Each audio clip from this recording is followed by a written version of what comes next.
기도하겠습니다.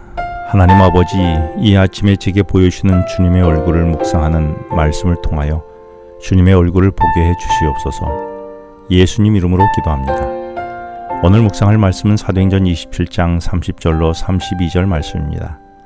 우리는 지금 바울이 그의 마지막 생을 바치기 위하여 로마로 향하는 과정을 매우 자세히 묵상하고 있습니다. 이는 로마로 향하는 그의 한 걸음 한 걸음이 그리고 그의 한 고백 한 고백이 그리고 모든 과정이 오늘 사는 우리에게 중요한 메시지를 전달하고 있기 때문입니다. 바울이 탄 알렉산드리아호가 그레데 섬 미항을 출발하자 죽음의 유라굴로 광풍을 만나 배의 통제력을 완전히 상실했었지요. 그래서 사람들은 배가 전복되지 않도록 자신의 모든 재산과 배에 필요한 모든 기구까지 바다에 던져버렸습니다. 하지만 꺾이지 않는 광풍의 기세에 배는 여전히 표류하여 배에 탄 사람들은 마지막 구원의 희망마저 사라져 죽음에 직면하게 되었습니다. 이때 바울이 일어나서 하나님이 지난밤에 자신에게 나타나 구원해 주겠다고 약속하셨으니 두려워하지 말고 안심하라고 했습니다. 그러면서 곧 한 섬에 도착할 것이라고 했지요.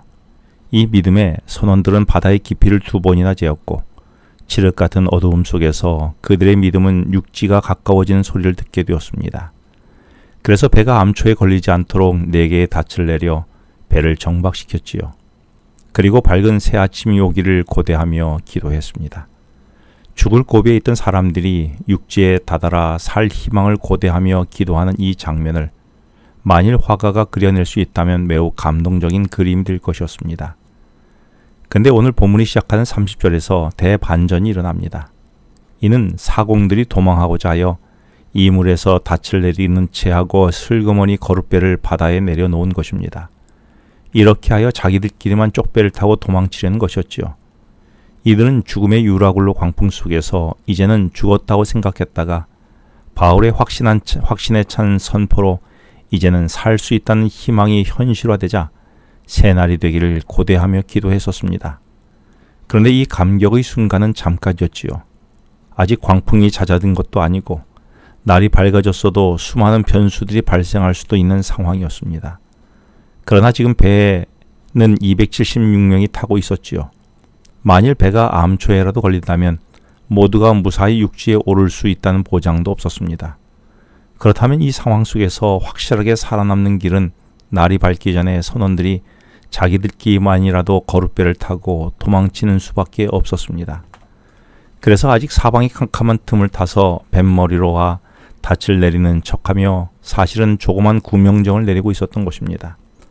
그러나 어두움 속에서도 그들의 심중을 꿰뚫어 보면서 그들의 일거수일투족을 주시하는 사람이 있었습니다. 바로 바울이었지요.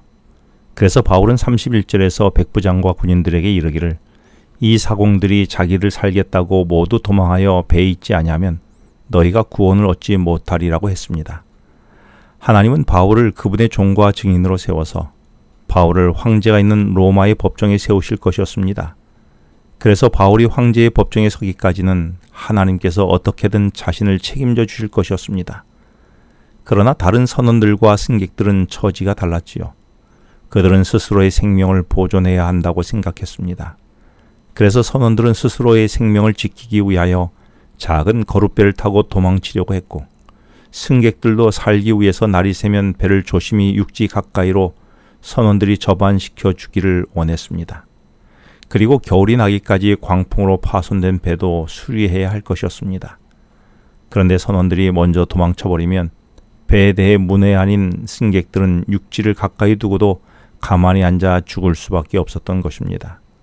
그래서 바울은 백부장 율리오에게 이 선원들이 배에 있지 아니하면 구원을 얻을 수 없다라고 말한 것입니다.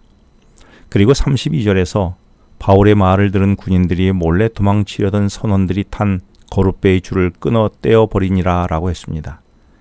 이는 바다에 띄운 거룻배를 아예 내버린 것입니다.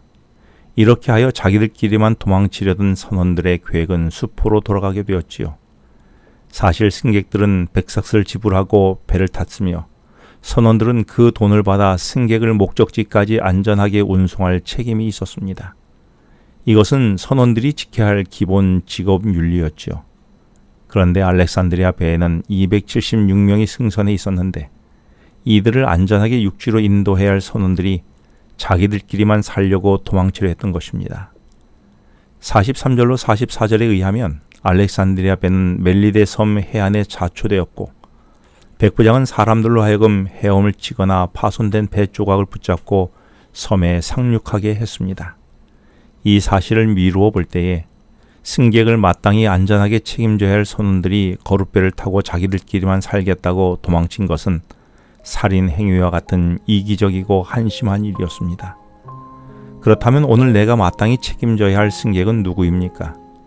주님은 사람을 살리기 위해 주님의 종과 증인으로 오늘 나를 세워서 사람을 살리도록 택한 그릇으로 불러주셨는데 혹 나는 나만 살면 된다며 그리고 나만 살겠다고 도망쳤던 선원은 내가 아닙니까?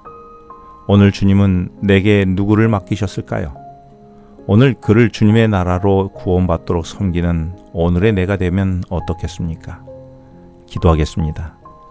하나님 아버지, 주님이 저를 택한 그릇으로 삼아 제가 마땅히 살려야 할 영혼을 버리고 나만 살겠다고 도망치는 오늘의 선원이 되지 않게 하여 주시옵소서.